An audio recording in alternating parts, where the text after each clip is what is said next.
Hey there, everybody. You're listening to Page Screen and Beyond podcast number 10 for September 8th, 2019. This week we talk about Spawn 300 selling out, Harley Quinn and Poison Ivy teaming up, Bad Boys for Life trailer, Between Two Ferns the movie trailer, Lego Star Destroyer, and Nintendo Switch adds some Super Nintendo favorites to their lineup.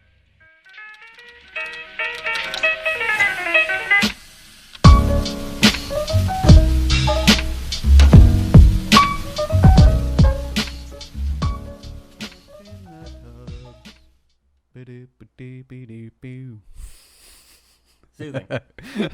Soothing and methodical. That can be our intro music for this one. Good shit. God. Hey, everybody, what's going on? It's Page Screen and Beyond podcast. I'm John Tubbs. I'm Keegan Lagerville. And welcome to our home of a little bit of news, a little perspective, and a whole lot of banter. Speaking of banter. Speaking thereof. Banter. I was going to go see It 2 last night. I'm actually planning on seeing it tonight. Yeah? God, I might go see it tonight. I keep hearing that Bill Hader's just, steals the whole show. It's basically Bill Hader. Which is kind of wild when you have James McAvoy in it. With It. Yeah, right? Wait, James McAvoy's in it? Isn't he? Isn't he one of the grown-up kids? I don't think so. That would be new to me. Let's check it out. I am Their database. Let's see. It 2. It Chapter 2? Mm-hmm. And chapter's important. Got it. Jessica Chastain. Oh, James McAvoy. Holy shit. And fucking good call. Bill Hader, Isaiah Mustafa. That's what surprises me is the fact that, if Ryan. people are praising Bill Hader over James McAvoy, it's got to be a hell of a performance. Yeah, I haven't had a chance to watch Barry yet, but I need to. Agreed. There's so much HBO that I want. I know. Me and my girlfriend just got the HBO did you? Now app on our Apple TV or whatever. Hell yeah. So I've been scrolling past it, and I'm like, I gotta watch it. Gotta watch it. Oh yeah. Gotta watch it. Very first thing. And followed very quickly with Chernobyl. I feel like I was kind of obsessed with Chernobyl in middle school and high school, just because it was I was really interested in just not nuclear physics or anything, but nuclear disasters and aftermath of radiation. Yeah, but not only that, the fact that yes, it murdered the people, especially in Nagasaki and Hiroshima and Chernobyl, people seriously died, but the wildlife didn't. It did, but it bounced back pretty fucking quickly. There are irradiated organisms there, sure, but at the same time, it's it's. You'd think that something like that would just completely decimate any and all potential of life in the area, but it didn't, which I think is very interesting. Life finds a way. Yeah. Well, some scientists figured out or found some sort of grub worm that likes to eat plastic and poops out something that's not harmful. You know what I mean? Mm-hmm. It digests plastic. And I don't know. I think it's only a matter of time before we discover some sort of organism in the Earth's mantle that survives those temperatures that eats nuclear waste. You know what I mean? We've barely scraped the surface of our own oceans, and we're still finding new species all the time. A few things scare me more. Like there's have you ever seen like those downspouts or not downspouts but like those like volcanic spouts at the bottom of the Pacific where like flatworms live and like thrive? Yeah, I had no idea. It's fucking nuts. Yeah. Life finds a way, Jeff Goldblum. I'm also excited for Jeff Goldblum. Almost certainly. My contractually obligated belch for the episode. Gotta enjoy it. Live it up, people. That's all you're getting. All right. So first off, we got Spawn. We talked about this a few episodes ago, but Spawn, the comic, is getting rebooted before the movie comes out. I think next year, 2020, 2021. I think, if I'm not mistaken. Maybe, I don't know. With this Mortal Kombat DLC, I think that might. But didn't, I don't know. It's weird. Spawn's one of those franchises that like it goes in and out of like, is it something? Is it nothing? Is it something? Is it nothing? Right. Because like with this new Spawn, like this is the reboot of Todd McFarlane's Spawn from like the 90s. It's like kind of like becoming its own thing. And yeah, I didn't really read much of the Spawn, but I scanned a couple when I was able to get a hold of them from like friends and people who had them, comic books at the time. We didn't have a comic book store in our town at the time, so you had to go to Minneapolis to know someone that knows to know someone to know someone, and then if you were seen at a comic book store, you were thought to be like a super nerd, and now we've inherited the earth. Yeah, exactly. Trying our best at least, and so this new reboot, the first edition or the first book is called it's Spawn 300. It's just Spawn. Well, and that's the thing that's got me very curious about this is the fact that how much of this is going to be a reboot and how much of this is just like it hitting the reset button while still having all of the previous lore canon. Yeah. I think it seems like taking it back to basics, but not erasing what has already come before. Yeah. Well, I know that with the previous comic books that were out on him, they had like different characters like take on the suit and the suit's properties, or like borrow the suit and become like other Spawns. And I don't know if he's going to be playing off of that more or kind of going back to like who Al Simmons is as the main character, being like, the Marine who, got damned to hell and all that stuff. But as far as we can tell, it looks like he loses his suit in some way, or it gets stripped from him, and he has to basically find a way back to hell in order to like continue being Spawn, because that's what he wants to do. Yeah, if there's two guarantees you can have with Spawn, it's going to be gruesome, and he's number one on a path to try and fix previous fuck-ups. Yes, he's always on some sort of vendetta of some kind, either trying to help someone who's either he's wronged or been wronged by someone that he doesn't like. I basically consider him like Ghost Rider. I was gonna say if Punisher had powers. If Punisher and Ghost Rider had some sort of weird love child, it'd probably be Spawn. Yeah.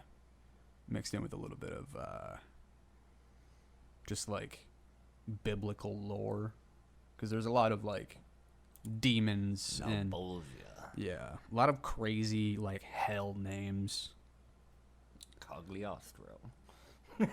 Basically, if you're not familiar with Spawn, it's about a character who like was in the military. He killed a lot of people. His daughter and wife get killed, I believe, if I'm not mistaken, and usual, hero backstory. Someone's got to die, and of course, it's his family. Or is it? No, I'm thinking that's someone else. His family doesn't die because, at least in the movie in the 90s, he dies and comes back, or he's given a second chance to comes back years later and to be with his family. Remarried. That's right. Yeah, his wife is remarried. To and his best friend. I know. Fucking dick.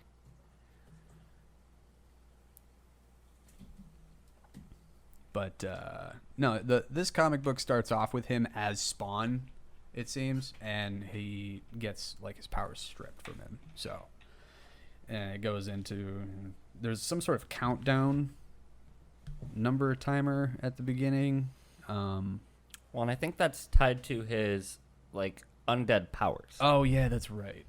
He has a certain amount of time before because the suit does help him stay alive, right? I mean, the suit is like Doctor Strange's cape to the point where it's it'll do as you command it, but it'll also defend you if you are not cognizant enough to be able to take care of yourself. You are still vulnerable. You're not impervious to anything in the suit. The rules of the Hellspawn, to my knowledge, is the only way you're killing Spawn is by decapitating him. So the suit does everything in its power to keep your head on your shoulders. Yeah. Because you can shoot him, stab him, whatever, he's going to heal, he'll be fine. Yeah. So yeah, if you want to get the first copy of that, you're waiting till October. Yeah, you're waiting till October 2nd when there's going to be a second printing, because you're not able to buy it right now because all of them are sold the fuck out. Yeah. So. And also seems to be teasing a new Lady Spawn. Jessica Priest. Jessica Priest. I've never heard the name before, but yeah, it's going to be interesting to see how they kind of. I assume she's going to have either be a love interest of some kind or a Catwoman, where it's a frenemy. I don't know. I'm just speculating. Yeah, I think it's legitimately she kills Al Simmons and becomes the new Spawn. Oh. Well, that should be interesting. Yeah, I mean, and that cover is intense. Because, I mean, we all know our good old classic Spawn, but you put Hellspawn symbiotes on other people. Because we didn't, in the 90s movie, we didn't see much of, who Cagliostro used to be. Yeah. So it's cool seeing how the suit globs onto people differently. Because, I mean, it's like Green Lantern's ring, essentially. Yeah, and Venom, in a way, where, it kind of takes on the host's, almost personality. Yeah. Yeah. This one kind of looks like... Externalizing who you are. This one kind of looks like British. But that's the original suit. Captain Britain Spawn. Yeah. And this one just looks like a zombie. That's terrifying. Yeah, this one looks like Deadpool. Todd McFarlane is an amazing artist, and I think that, circling back to the Spawn movie, I think the reason that it is taking so long and seeming so on again, off again, is because he's such a pure creator. Mm-hmm. He's not going to compromise his vision. God, no. So it's with the comics, it's well, I mean, fuck with me, this is my baby, but there's a lot of cooks in the kitchen when it comes to theatrical releases. So yep. I could see him having issue holding on to his vision. Yeah. I mean, they do have a couple. But, I mean, the comic they have a couple different new writers that are coming in. Scott Snyder, Greg Capullo, Jason, Sean Alexander, J. Scott Campbell, Jerome Opena, and of course Todd McFarlane. So I hope they don't get too many cooks in the kitchen. I hope it adds to a variety. I actually rewatched that movie 43. Do you guys remember that? Yuck. Yuck, but also so fucking hilarious. But I was looking up the IMDb, and there's a bunch of people. Bob Odenkirk was a writer in it. Like both of the Russo brothers, and like a whole bunch of other people helped write that. And I think that if you get the right kind of people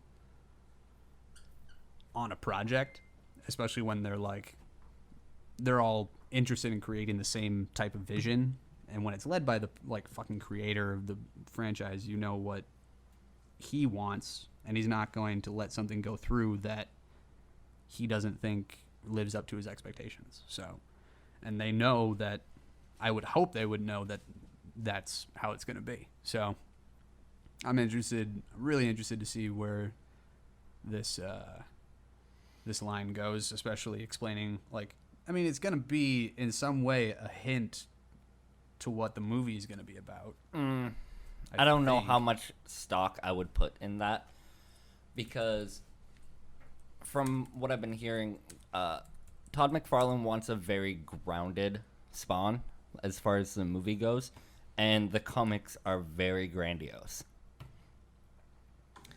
Like, having him be, again, like how they describe Michael Myers as being like the shadow, the darkness, just the evil. That's how Todd McFarlane views Spawn, as just kind of like this presence, not so much like the flashiness of. And that's why I think more like a Batman figure, someone who's like going back to basics, stripping him of the suit. Yeah, I could see that. It's like just a tortured man, dude. Just a well, yeah. just at a the end of guy the in day, pain. like, yeah, he's just a person who happens to get a second chance from hell. And a very competent killer. Yeah, I mean, well, if you're gonna be a spawn of Satan, pun intended, I mean, you got to be a killer. You got to be accurate. You got to not die. Yeah, man. Should be nice. I'm definitely more excited than pessimistic. Yep. For sure. Yeah. Especially since, I mean, having a sellout like this means that the fans are, coming through in droves. Yeah, because they want to see, like, the real deal. They don't want, like, some random writer or artist's version of Spawn, and then you get, like, the giant chest Superman or Captain America or, no feet. And then we really have problems. Is that a Rob Liefeld jab? I mean, I'm not saying it, but yeah. Ralph. We love you, but them feet, though. All right, so next we got Poison Ivy and Harley Quinn fighting back in Heroes Crisis. This is one of those things that you don't have to really do much in terms of a story because the characters are so rich. Like, you just put these two characters together and the scenario doesn't necessarily matter because you're going to have their individual, characteristics shining through and then still having the banter because, I mean, Poison Ivy and Harley Quinn in tandem is a dynamic duo. Like, yeah. Well, I feel like Ivy's more methodical and Harley Quinn's more like chaos, like berserker type of character. Right. It's the buddy cop, but on its head. Good cop, bad cop, but good criminal, bad criminal. I guess is a way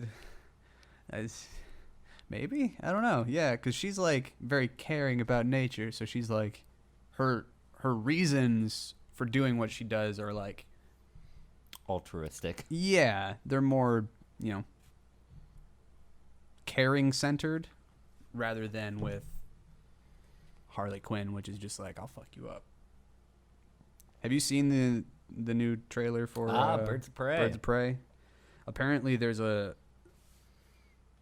hidden trailer before it too. Okay. That is a trailer for Birds of Prey.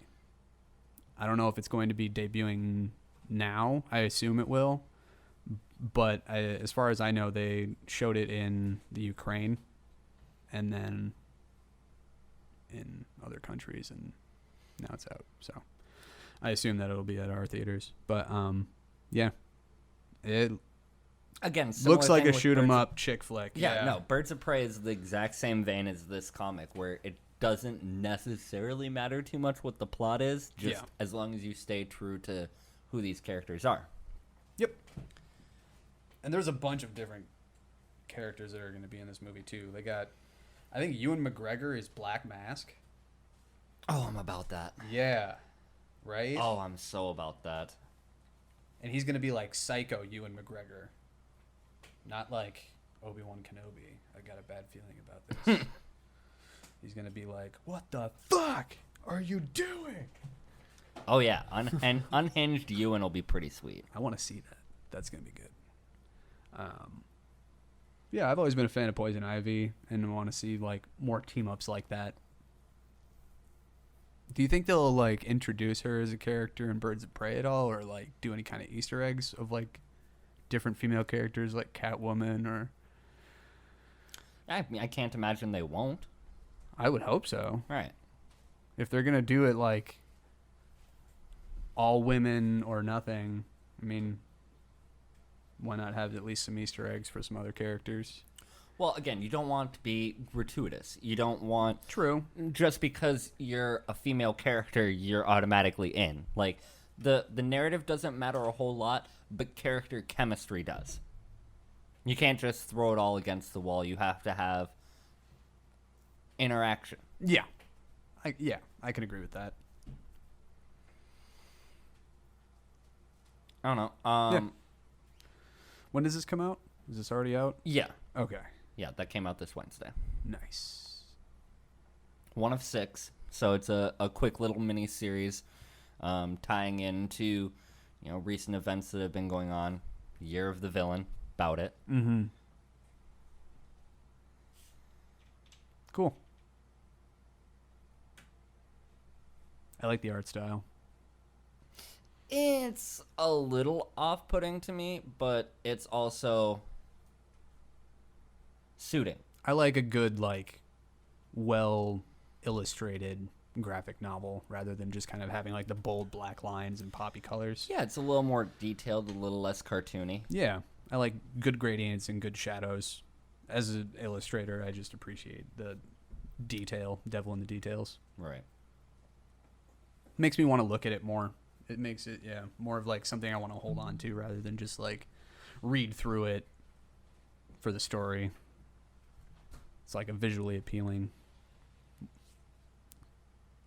something you want to hold on to, rather than just kind of throwing it aside. Yeah. So Bad Boys for Life. Woo! Whoop whoop. That's the sound of the police. That's a different song. Poor Martin Lawrence right now is getting so much flack. When it's like, I'm just stoked to see Martin again. Yo. Like, I wasn't the biggest Bad Boys fan. I mean, it's cool, popcorn action. You know what I mean? It's edge of your seat, laughing, comedy action. I like the direction they're taking it, though, where it's kind of like they're growing up and, like... Will Smith is still Will Smith. Will Smith is still, like, kicking ass and taking names, and they're kind of, like, poking fun at that. And how he's, like, Martin Lawrence is just kind of, like, done what he wants and just kind of, like, ready to retire. Right. And it's... Fucking earned it. He did earn it. And I think that, like, trying to, like, come back and, like, do one final, like, investigation to bust some bad guys, and then it turns into a shitstorm of, crazy movie on top of a crazy more movie. And just the trailer itself has, like, explosion after explosion after guns, firing at each other. I did see a flash of, it looked like Will Smith gets either shot or injured in some way where he's in the hospital bed. So, no, I just like picking apart trailers. I was going to say, take the hero off his feet. Yeah. What he left kind with. of, make him, what if he gets paralyzed and he can't do his badass shit anymore? Speaking of that, did you hear like fucking Kevin Hart got in some crazy accident? Yeah, it's super sad. God damn it. Yo, like, I know there's not a whole lot of people listening to this, but like, thoughts and prayers to Kevin Hart. Oh, indeed. Fucking A. And he wasn't even the one driving. It was some other guy. Like, he was in, like, the back seat or some shit. And that's just... Yeah, man, it doesn't matter your level of celebrity. No one is safe from stupid decisions. Stuff. Just make smart decisions, people. Just, like I was a fan of, like, being a badass and getting a dope car and doing burnouts in a fucking intersection. But that's what fucking happens, is you put Kevin Hart in the hospital, or God forbid a fucking child, right? Like, for fuck's sake, if you're gonna do some crazy shit, find a safe place to do it and do it safely. Like, for fuck's sake. I shouldn't have to tell adults to be adults, but sometimes some adults can be children and stupid. And we don't want to lose a hero like him, someone who's that genuine of a human being, to dumb people doing dumb things for dumb reasons. Yeah, it's tough. That's tough. I heard The Rock actually flew back from his honeymoon to, like, help him. I think he'll be okay. Like, I'm sure he's got, like, all of the support in the world, right, along with all of the money to go to all of the best doctors. I'm sure he'll be okay, but I know it's going to be, like, a struggle. And, like, my dad has half a leg. I helped my grandpa go around. I pushed him in a wheelchair around the VA hospital. I know what that looks like. I know I haven't experienced it. I'm not talking from, like, experience. I have never been in a car accident. Fingers crossed, thank God, knock on wood. Path to recovery, though, is intense. But, man, like, I can't imagine, like, having something like that happen and you weren't even the cause of it. It was someone else's stupid decision. And yeah, hopefully recovery. Every time someone gets hurt like that from stupid, like, these shootings lately too, I don't want to get too political, but, like, stupid people making stupid decisions for stupid reasons. And we all suffer because of it. On a lighter note, we'll go watch the Bad Boys for Life trailer. But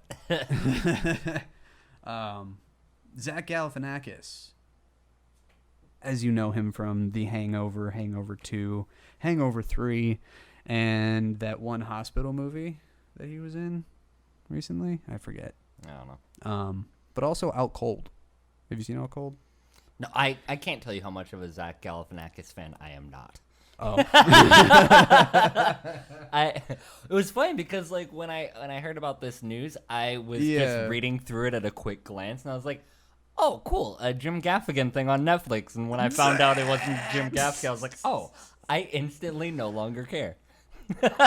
Let's watch the trailer real quick. I'll edit this out, so. Not in theaters.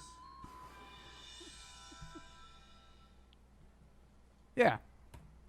I think he's trying to, like, wrap up this shtick.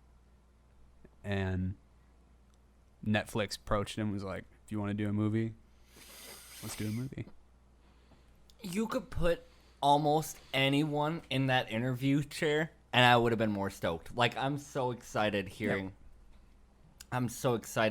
about having all these different celebrities that are going to be on the other side of the interview. Like, it looks hysterical, but not because of fucking Zach Galifianakis. No, he's just, like, the catalyst. Well, the thing I like about this is, like, I don't know if he has a team of writers or if he's actually asking all of these questions himself, but each one, it gets the celebrity to react in like the most real way. And that's what I really like about it, is that it like brings out, it makes them pissed and frustrated, and you see that person as like a real person. This seems like the Chris Farley show back from Saturday Night Live days. 100%. We don't have a Chris Farley, we have a Zach Galifianakis. Because, I mean, it's essentially very similar. Yeah. R.I.P. Indeed. Forever. Farley for life. Yeah, I love Between Two Ferns. Just, I've always been a fan of it. It's probably one of my favorite little sketch shows. It's just because it's like, it's you probably spent the money for like the ferns, the chairs, and the cameras, and all you need is a curtain and like a large room, and you can do it. And he has like the little button in the middle, which always has like different shit associated with it. And it's, I just love that sort of like crazy humor, but also I love to see him piss off celebrities. Right. Just as much as possible. I feel like he's just the perfect person like that. Like, Rub people the wrong way. yeah, he just does it so fucking well that like, I ever since I saw him in Out Cold, I've always been a fan of Zach Galifianakis. He's just been that dude. Yeah, I got more excited when I saw Will Ferrell in the trailer. It looks like it's gonna be have everyone. Kind of like that movie 43, where it's just like you're just gonna see celebrities that come out of nowhere. Like he brought Cardi B on, when he had Seinfeld on, and like asked him to go like sit on like a milk cart, and you just have to watch it. It's fucking. I know you don't like Zach Galifianakis, but just watch it for like seeing the reaction of the celebrities, because that's the real fucking gold. The movie comes out on Netflix on the 20th of this month. Yes. So it's right around the corner. Yep. I'll definitely check it out. Weeks. I mean, I got a good couple chuckles. Well, I think this is like him wrapping up that skit. Basically, he wants to move on to other stuff, and I think this is his way of just like, let's do one final thing, go across the country, get as many people as possible, and just end it on that note. It's like Beavis and Butthead do America. Yep, exactly. Good throwback. Whatever. So next we got the new Star Wars giant Lego contraption, the Ultimate Collector Series Star Destroyer. This thing, like, if you've ever been a fan of like building the Millennium Falcon, this is twice as big as the Millennium Falcon. Yeah, models are cool. I haven't. It's been a while since I've put one together. I'm sure this thing costs like $800, if not more, but it's fucking huge, and it comes with the Princess Leia white ship from Star Wars. All right. A New Hope. This isn't. Oh, it is $800. Yep. This isn't Or no, something really geared towards me. That was Millennium because when it comes to Legos, I like the creative, Oh, 700. making your own thing. Yeah.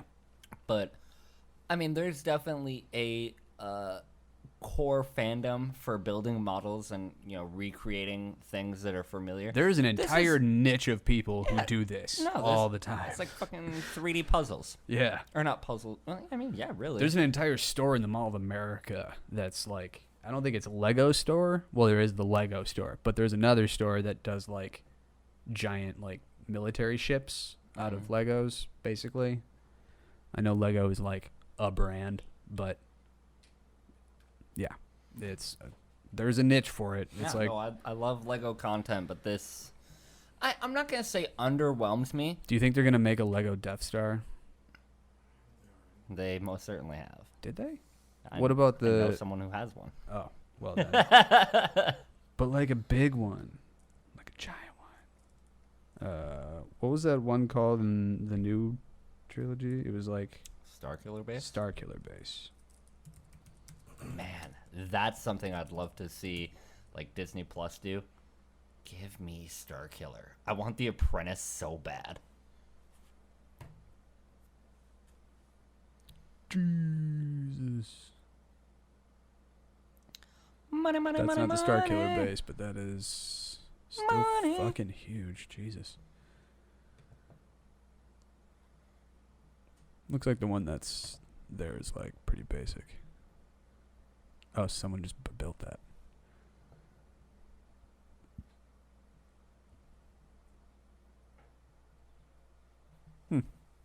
Yeah.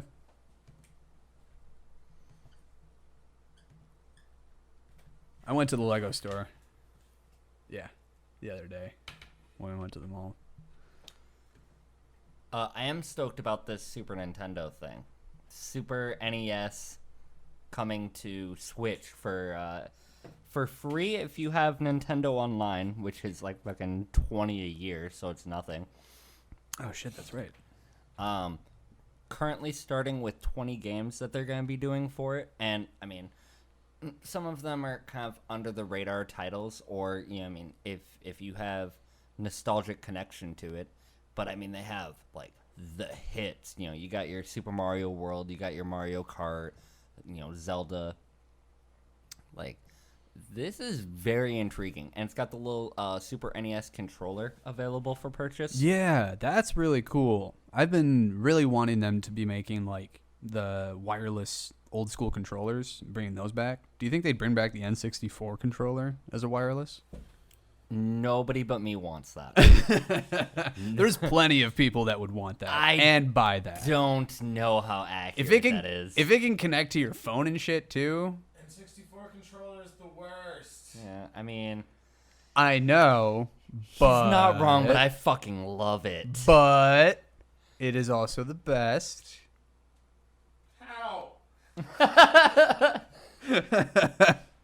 almost put the Dreamcast controller on. Ah, man. Well, I mean, you got me there.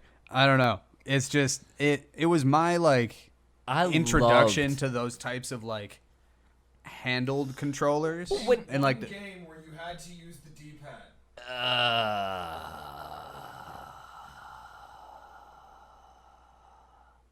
Tetris. Shit. You said name one game. Gah. No, but this, I mean, it's cool. Got some, you know, Kirby in there. Yep. Super Metroid, Super Soccer, The Legend of F-Zero, Zelda, Link, Fuck yeah. Link to the Past, Pilot Wings. I remember that. I see no Star Fox. Oh wait, that was N64. Sorry. Star Fox is totally on there. Where? Left side. Oh my God, there it is. down. Jesus. I might have to actually just get this. No, I mean, it's Jesus it's Christ. a nice deal, especially considering starting with 20 games, and then they're going to be obviously unveiling more as time goes on. Yeah, and the SNES controller is only $30. That's not bad at all. I mean, 60 for 2 controllers if you're trying to do Yeah, co-op good- stuff. But I mean, good point. still, shit. I mean, fucking tell your friend to go buy their own. You bring your own I'm not Super gonna Nin- buy you Super a Nintendo controller. Fucking, you come to play, come to play. So yeah, I'm excited for that. I don't even have a Switch, and I'm trying to like pick up a Switch just for like playing these games because these are like I started off playing the original NES, of course. Then I went to Sega, played some Sonic and Donkey Kong for a while, and then I went back to Super Nintendo and did the N64, and then switched to Xbox. Okay. When Halo came out and blew my mind. After playing GoldenEye for how many fucking years, It's a and good nostalgic throwback. oh god, I want to play me some GoldenEye. With this though, if we're having the regular Super Nintendo controller, Yeah, I want, because you're talking about like you started with NES. My first game that I ever played was on Super Nintendo, and it was Mortal Kombat. oh Yeah, yeah, Mortal Kombat 3 on that was my Super first. Nintendo. That was my first introduction to the Super Nintendo. Was Mortal Kombat. I played it at a friend's house, and I was like, oh. So again, this Okay. list starts with 20, but there That- are a lot of titles that I would not be disappointed to see come in. And PlayStation as well. I played at his house because we played Need for Speed Most Wanted and Snowcross back in the day. Because it had Rob Zombie's Dig Through the Ditches, Burn Through the Witches. Dragula. In the in the music selection, so we just like keep replaying it just the whole time. Good stuff. It's great. Because every other song sucked. Let's see. What are we at here? About 48 minutes. So yeah, we could. Try and talk Gears? Yeah, we could talk Gears. So Dave Bautista is an actual playable character in Gears 5 Fuck yeah. as like Dave Bautista. Not Wait, like wait, as him? yeah. Really? He's not Yeah. just a character? No, it's not Dave Bautista voicing someone with a mask on. It's Dave Bautista's face Well, yeah, no. playing Dave Bautista. But is the character's name going to be Dave Bautista? Yes. That is silly to me. Like, I don't know a whole lot about Gears lore, but it's like, and now entering I think the it's fray. literally just Batista. Like his WWE like monochrome. Batista. That's wild, but I'm still about it. I'm about it too. Yeah. Like you got Coltrane, you got like they just brought in Kat and Emil from Halo Reach as playable characters, which is cool. Interesting. Yeah, I'll bring that up. Kat, Emil, Gears. Tell us what Chris plans to do with Halo. We talked about the Ultimate Edition, we talked about being Ultimate Game Pass. We really didn't. I'll put the trailer. Tell us what Chris No.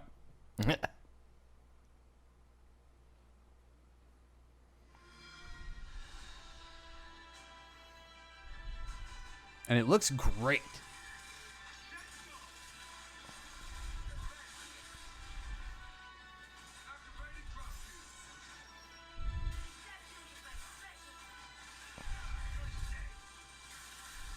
So Kat is like a technology specialist, so she has like a hologram like distraction thing, and Okay. then Emil is like a brute force like shotgun type guy, so he's got like shotgun, grenades, knife, and then he's got like a drop shield.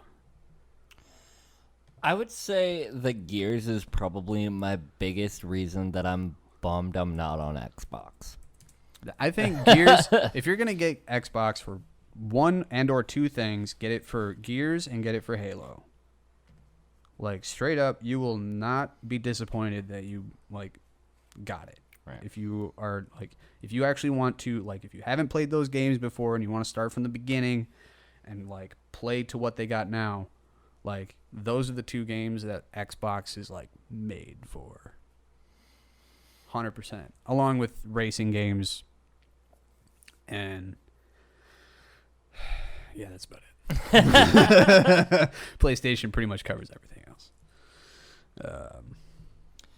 No, that's cool. I mean, there's other like side scroller games like the Will of the Wisps and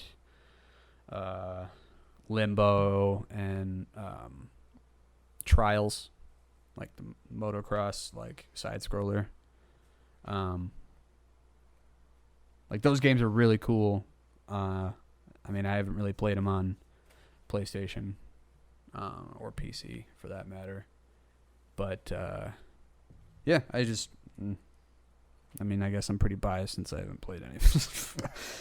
But you are the Halo spokesman. I am the head Xbox guy, yeah, in the squad. So, I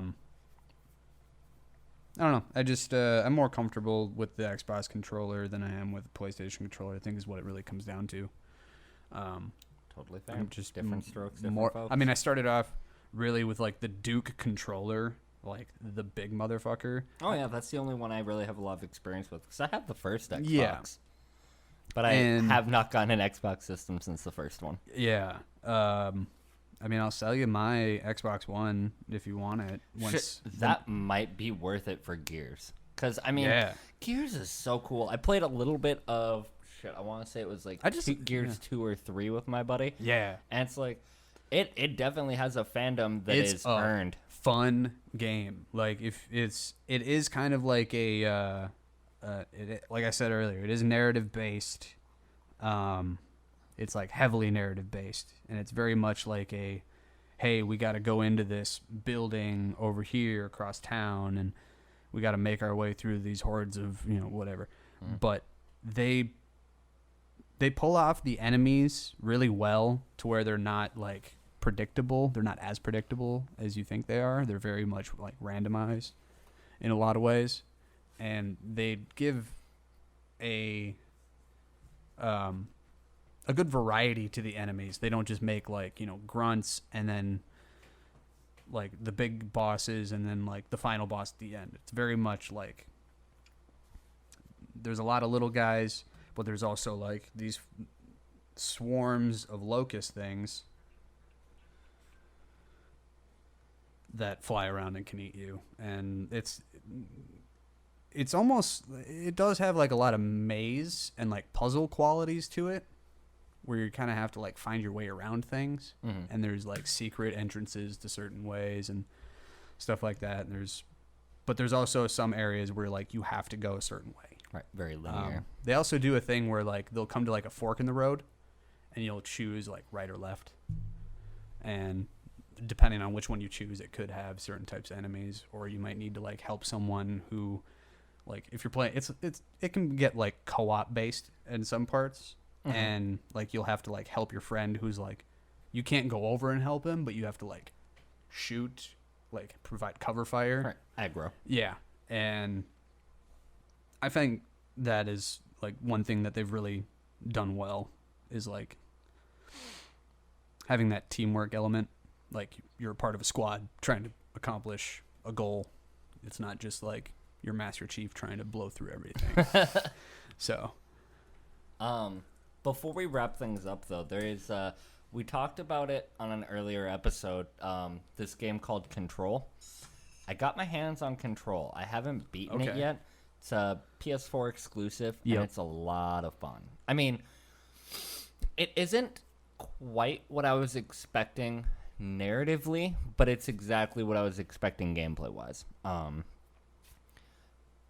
heard someone say that the feel of the telekinetic powers is comparable to the Leviathan axe in the most recent God of War. okay. And that is not inaccurate. Yeah. So, I mean, it has a shooting aspect to it. You have this, gun that can be multiple different types of gun. Whether it's like just standard pistol, shotgun, you know what I mean? Yep. Minigun type of thing. Taser, that type of stuff. But the physics of just being able to, like, at any moment grab anything from your environment and whip it, it's satisfying. It's yeah, fun. I think that's the narrative, biggest and thing maybe that I'm too early in the game, because I expected this to be a very heady supernatural thing, because it has that aesthetic. It has that like look of, it's a bureau that is dealing with supernatural, like, right existences. I haven't gotten so much the like headpiece narrative that I've been looking for just yet, but they do have a really cool thing that I've been seeing with it, that the supernatural thing that predominantly they're dealing with is like this upside down pyramid, and the way it communicates is almost like if you were to, you've seen Arrival, right? Yes.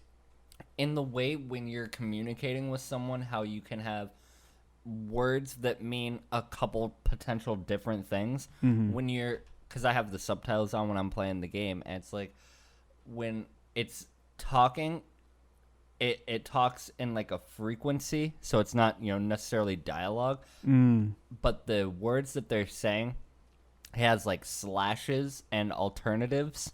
So like it'll be saying like tool, weapon, gift, you know what I mean, with a bunch of slashes. Okay. So it's like you're hearing this message, but it can be interpreted different ways depending on, what their intent is or what you're perceiving their intent to be. Got it. And that's kind of a cool concept where it's like, if there's this language barrier, then being able to decipher what they're trying to say is an added little wrinkle. But it's also imperative, like, that kind of makes me think that it's up to you as the player to decide how that will be used. Yeah, I mean, that's... Rather The than gameplay like, is fun, but that's the coolest part of the narrative, in my opinion, is Okay. trying to decipher what- intent. Yeah. That's really cool. Yeah, Control's a lot of fun. I wonder if the name of the game is like it's like a hint to like you're controlling the tool or the gift or the weapon, but also the control of it over you or you over it. The thing that you're like trying to decipher. Right. Like, is it giving you these gifts for its own nefarious purposes? I mean, very well, potentially. Okay. I'm excited Yeah. to finish this game. I'll report back to you once I have it under my Yeah. belt. I'm interested to see what that ends up being like. Cool stuff. All right. Well, Anything else on the tip of your mind? I mean, realistically, Um, setting notes aside, is there anything you're intensely excited for?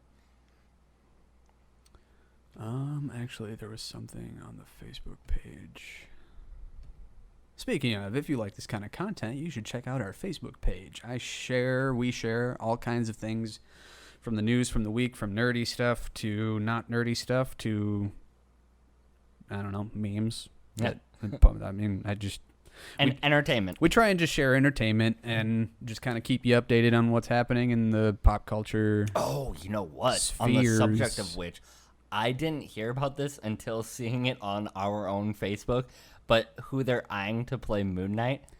Shia LaBeouf. Shia LaBeouf. Yeah. So, well, I mean, it's kind of like it is a rumor. Right. It's not like he's being like seriously considered, I don't think, but I think they're like, basically the article said that they know an insider in the production like sphere of things where they're going over names of potential people, and Right. one of them is Shia LaBeouf. Yeah, I mean, even if he's not ultimately who they cast, it's cool that that's where their mindset is as far as what they're looking for. Yeah, it definitely gives it a serious different. I really want to see that movie that he just like wrote, directed, and starred in. Which one? Because he's Is honestly... Honey Boy. It got rave reviews at I still some want to film see festivals. fucking Peanut Butter Falcon. Peanut Butter Falcon looks dope too. Right. No, I mean, he is an artist. The news that the MCU would be introducing Moon Knight into the cavalcade of on-screen superheroes came as a surprise to a lot of reasons. For starters, the lead of the upcoming Disney Plus series has been historically tough sell for Marvel, with several boot-ups from cancellations since blah, blah, blah, blah, blah, blah.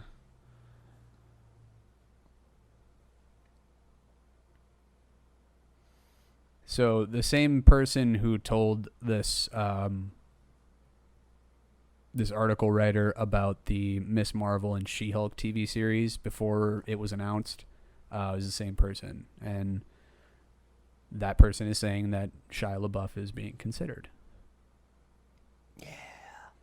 I can't wait for people to catch on to Moon Knight. I can't wait to have, like, general Moon Knight conversations with people. He's such a fucking complex, cool character. He is. I've said it before and I'll say it again. I mean, it's Batman meets Deadpool. I think he might be like the Elon Musk of art and like acting. Oh, Shia? Yeah. Where he's kind of like to himself, but he's like slowly like everything he's in, he's at least like, if you make fun of him, it's because you understand that like he's in it and he's ridiculous, but you still understand him. I don't know if you ever saw, what was that movie where he was like on house arrest and there was like a murderer next door? Disturbia, that's right. Yeah.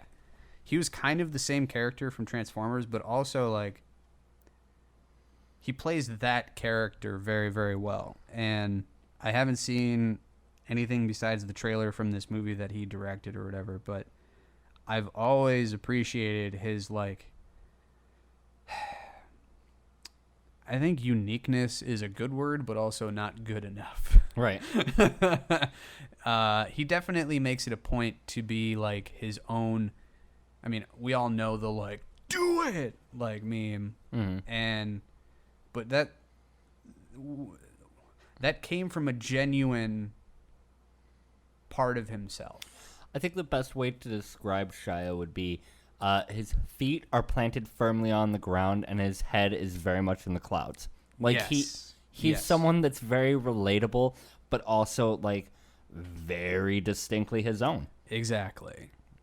No, I admire the fuck out of that, and I really, I'm curious to see because it would show us so many different sides of Shia having him play Moon Knight because Moon Knight has like multiple personalities. Like he's playing different characters within his own life. Yep.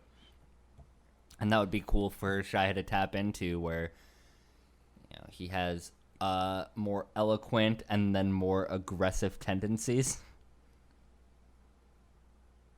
I'd love to see how it plays out. He's just really good at dealing with like dualities.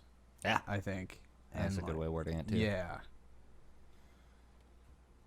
But yeah, I mean, yeah. Shia LaBeouf is Moon Knight is fucking crazy. Obviously, we talked about Batista. The passing of the writer from Pinky and the Brain, actually, that's, rest in peace. That was, part of my childhood. Like, Yeah. No, it's...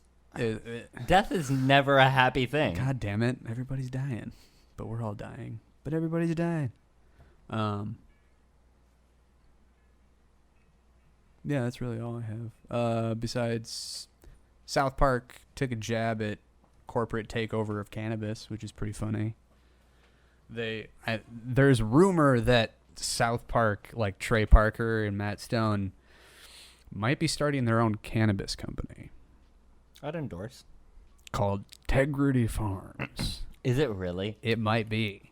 Because, like, That'd be wild. in this trailer or whatever, in this, like, spoof of the, like, corporate cannabis, boom that's happening, they said everybody will be able to have some integrity.